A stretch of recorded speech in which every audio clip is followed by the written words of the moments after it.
Hello folks, it's your friend Bernie here. I am over the moon to be talking to Laura, who is one of the people we're co-creating an event with Laura and Stephen from Facework Group in London, and also Kofi from the Urban MBA. And so not just us four, like everybody's getting together, and we're making the biggest event we've ever done with the London Co-working Assembly since 2015, when Rebecca Collins ran the first London Co-working Assembly event. We've done like easily over 100 workshops, breakfast shows, meetups, workshops and stuff. And what makes what we're doing with Laura really special is it's like the combination of all the conversations that have come beforehand in one day, where we got John Alexander talking to Joyce about citizenship and how that is so important in our world today, especially in London. And then we move into like group discussions that Laura's organising at the event, and then we go to an unconference session. So it's a mix of people from, usually we just do co-working space operators, owners and community managers, and this event is people from local authorities, NGOs, universities, education, community groups, and co-working space owners, and people that supply the co-working space industry in London, all getting together to talk about how we can move forward together, particularly in the region of affordable workspace in London. And people don't have, through £500 to go to a co-working conference, or £400 a month to have a desk to do the work in London. So it's a lot of people trying to make a difference, getting on the same page and moving forward.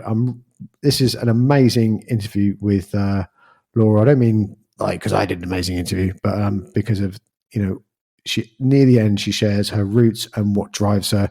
And it was really, really special. So let's get into the show. Hello, folks, and welcome to this week's episode, because we do it every 2 weeks now, of the Co-working Values podcast. And all the way from sunny Peckham is my friend Laura. So Laura, what are you known for, and what would you like to be known for? Hi, thanks for having me. This is my first ever podcast, so really excited to be here. Big question to get started. I suppose I'm known in my role as being the general manager of our affordable workspaces at the Facework Group. So we've got 2 spaces in, not sure that it's quite sunny, Peckham, but 2 spaces in southeast London. And I would hope that I'm known as a bit of a community facilitator and a community builder. Yeah. And what would you like to be known for? Oh gosh. I know. That is such a scary question. But I deliberately didn't tell you before we started because, I want to see what you say. Gosh, that is a big question, Bernie. What would I like to be known for? I think I would just like to be known as someone who has a really positive disposition on life and is hopeful about the future. Because I think there's a lot of fear in the world, particularly recently, right? Yeah, definitely. I'm just very hopeful. And I hope that's how people see me in and out of work. We do. I just before we came on, I was saying how in awe, in a very positive way, I am of what you and Stephen and the crew have done at Faceworks. So can you? Because one of the points of doing this is like to hear about you, and also about the event we're planning together on the 16th with John and Joyce in Peckham Levels, but. So people get an idea when they come into that event and they say, "Oh, Peckham Levels, isn't this cool?" But what happens day to day around Faceworks and Hatchwork? Is it Hatchwork still? No, I mean the name is a little bit confusing. I'm not going to lie. We're actually going through a big rebrand at the moment, but we are the Facework Group. We are a social enterprise that's been running for 4 years now, and what our mission is really to support adults navigating the ever-changing world of work, which is a big, scary place, right? And we do that through two things. We do it through training provision. So we run employability training programs and enterprise support programs, particularly for adults who are sort of facing barriers to employment and are the furthest from the labour market. And then also through affordable workspace provision. So as I said, we've got 2 workspaces and I manage both of those venues. One is in New Cross and one is in Peckham. So they're not far away from each other. And yeah, the one in Peckham, we're in a really cool building called Peckham Levels, which used to be a multi-storey car park, but it was repurposed around sort of 2015 or 2016. And yeah, before that, it was a underutilized car park, and it was repurposed to be a sort of community and cultural space for local people and local businesses. And we have a big unit inside of that, which operates as a co-work space for everybody. What's it like running a co-working space in a multi-storey car park? It's not easy. Obviously, the building wasn't it's not purpose built for having an office here. So there are some fun things, like we've got the sink area like just outside of our unit, and it feels a bit like you're going camping. You have to go and fill up the water bottles in the morning. But no, it's great. Honestly, I feel like it's such a sort of down-to-earth building, right? And we have some local competitors which have some really fancy and aesthetically beautiful spaces, and we're definitely not that. It's a bit more industrial here, and yeah, I always say it's just a very down-to-earth space, but I think it's really functional, and we have a really great community offering, and there's a really good sense of community here, and hopefully our customers feel that the hospitality is top-notch. So I think that's why people like us and why they join our space, because not everyone has the money to be able to afford a big fancy space, and they just want a space that is going to give them, the basics of what they need. So yeah, it's definitely a challenge. It's very, very welcoming, and I like the feel when I'm in there. I feel like, if you ever watched, anyone listening, if you ever watched Red Dwarf or Alien, it feels like the way you have to, the big corridors where cars used to drive to find their car parking spaces, feels like a spaceship.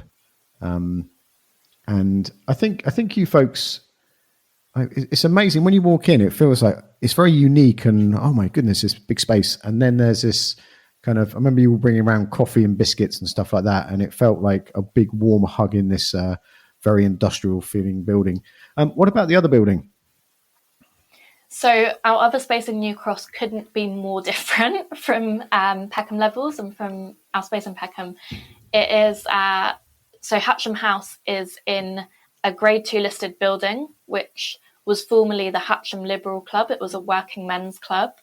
And it's a really beautiful building. It's been restored quite recently, so it's actually quite modern inside. It's about half of the space that we have in Peckham, so it's a bit smaller.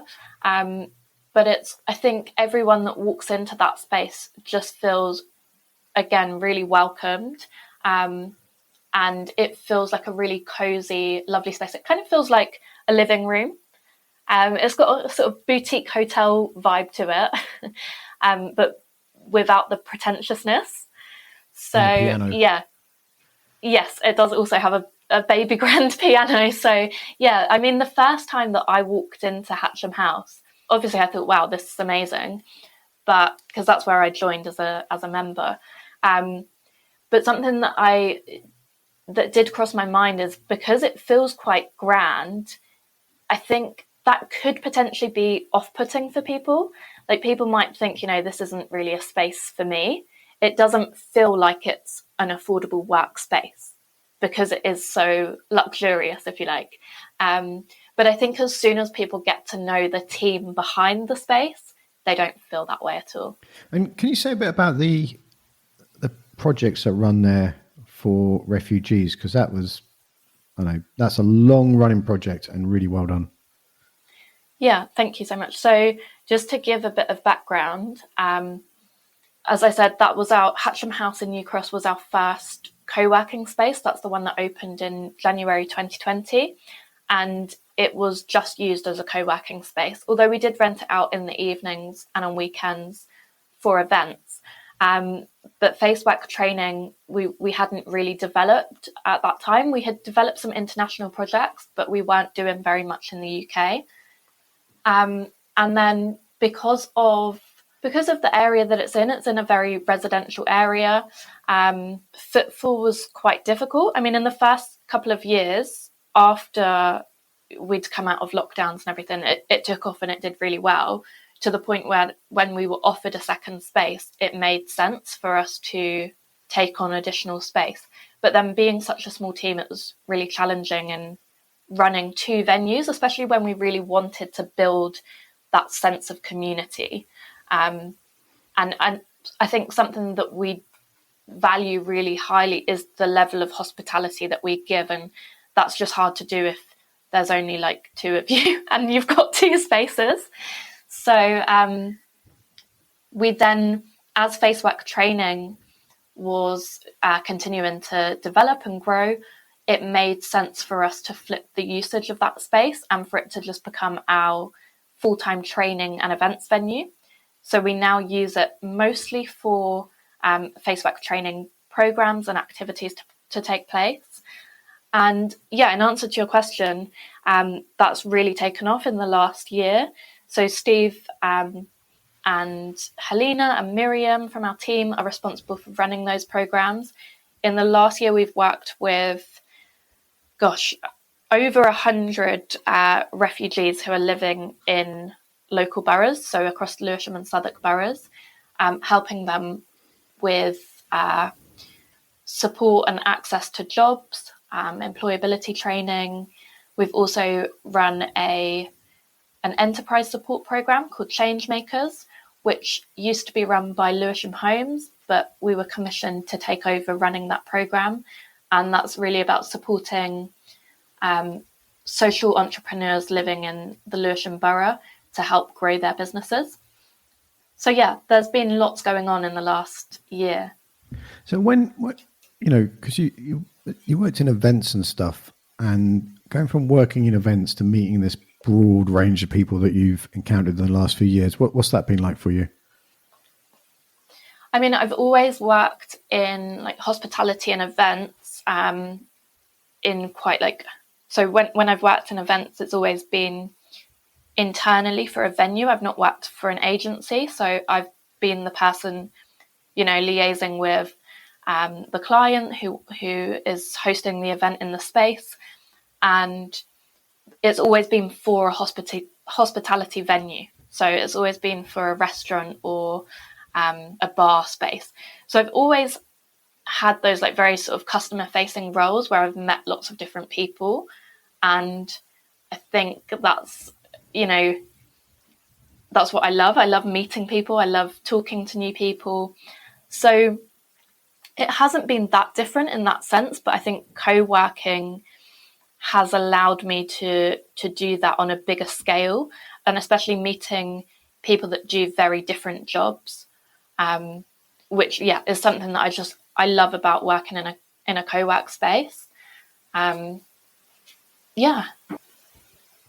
Let's talk a bit about the event we're doing on the 16th and how we're bringing people together, because you folks came with the Cowork Plus thing, and we've got the Peckham levels thing, and we've got John Alexander, and like what do you want people to find out when they come to that event? So Cowork Plus was an initiative that we developed a couple of years ago, and it's something that we've kind of always organically done, but I think in trying to structure it a little bit more, our reason for doing that was like, look at all these amazing like other things that we've been doing aside from just offering a space. We should be, offering that a bit more formally, but also being able to present it to other people and say like, this is the value that co-working spaces can bring. So just to give you some examples of that, one of our Cowork Plus initiatives is the volunteer hosting scheme, which is something that we have sort of piloted from the beginning of since we first opened.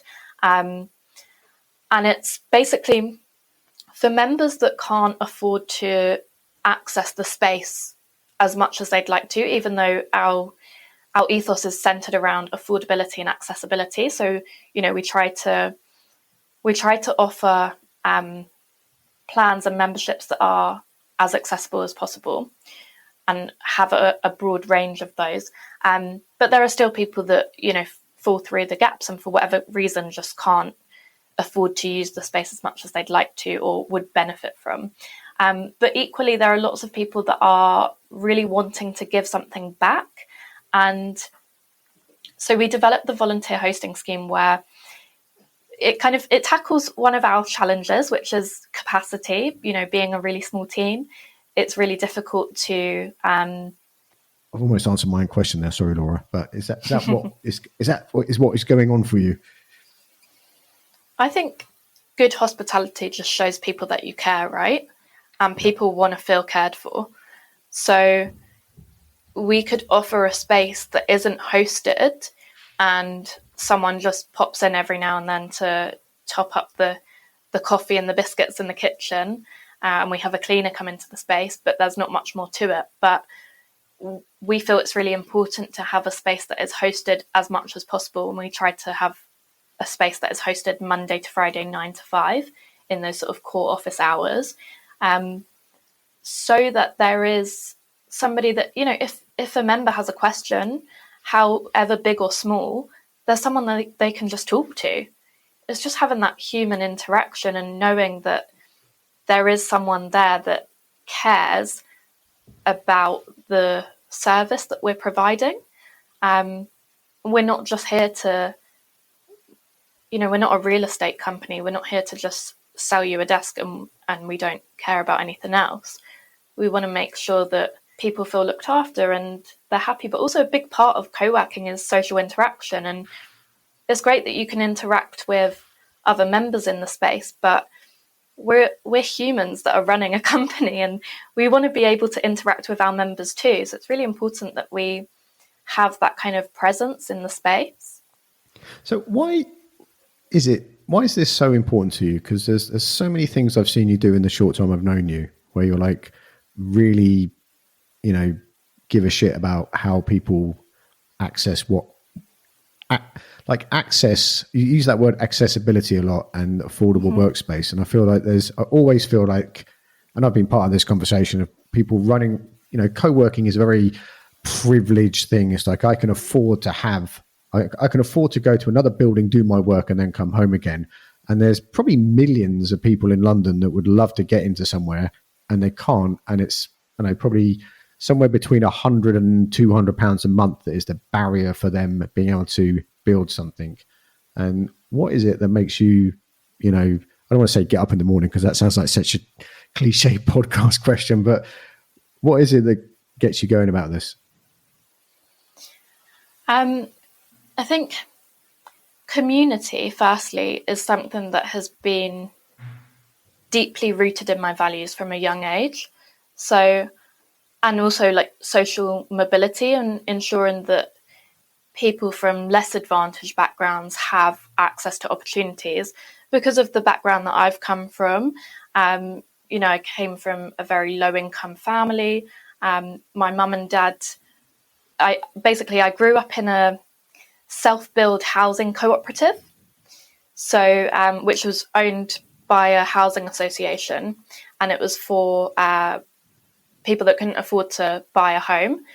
It was a self-build scheme, and my mum and dad were two of the original self-builders. So my mum was actually pregnant with me when she was building our house. And wow. I think such an amazing scheme because it's very central in London. So, you don't really find spaces like that in London. And so, I think the fact that my mum was like pregnant with me whilst actually building our house in this housing cooperative means that I was born into, it was inevitable that I was going to have a passion for sort of community and giving something back. But yeah, it was a really, really cool place to grow up. And I feel really, really lucky that I grew up there. So there's like 10, actually now 11 properties on the site, and we have communal gardens. And it's a housing cooperative, so it's, run by the residents.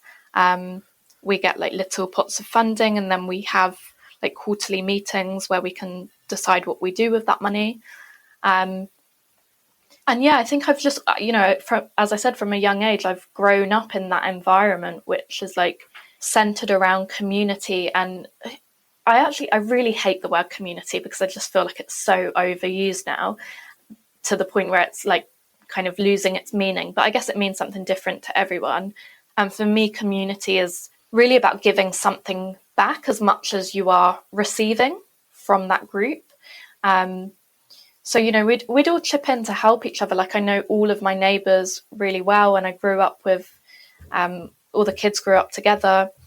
But yeah, just also coming from a family that was low income, nobody in my family had ever owned a property, or only one of my 5 siblings has been to university. And I think social mobility and having that kind of access to opportunities is just something that's really important to me.